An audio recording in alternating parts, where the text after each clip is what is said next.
सट पे नाचे गजब रे अधोरिए पे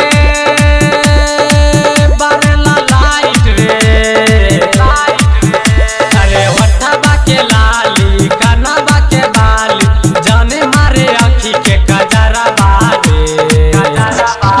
बंगाल के माल छिकै कइने बाबाल छिकै बंगाल के माल छिकै कइने बाबाल छिकै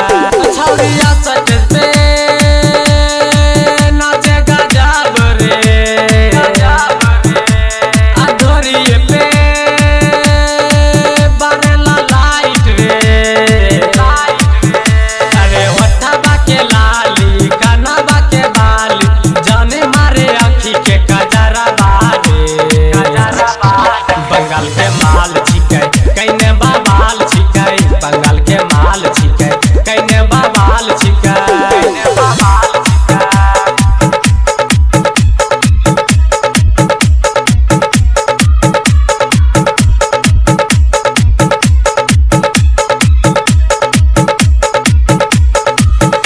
Music by Manish Raksaria.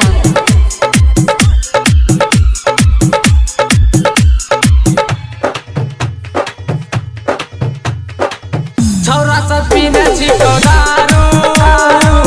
आइने मनतौगे बतिया एक सतेज पे चढ़ के नचैतो छौरी भैर रतिया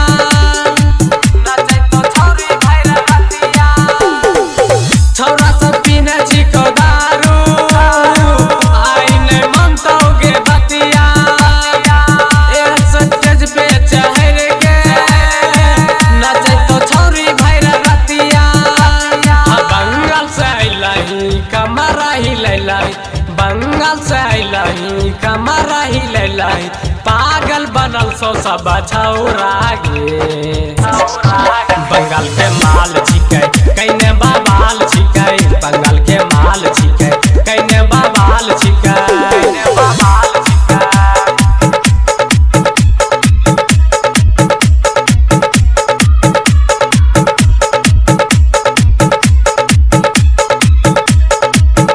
Music by Riya Studio Khagadiya. Manish Raksol.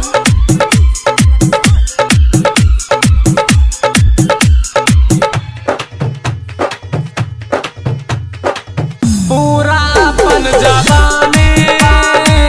जलही सरवन की रिश्ना के अरुण आशिक सुनो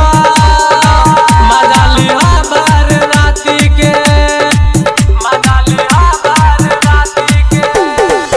पूरा अपन जवानी जलही सरवन की रिश्ना के अरुण आशिक सुनो मजा लिहा बार राती के राहुल रोशन कहै छिको तोरा राहुल रोशन कहै छिको तोरा चुम्मा लेबो उठाइ के कोरा गे बंगाल के माल छिकै कइने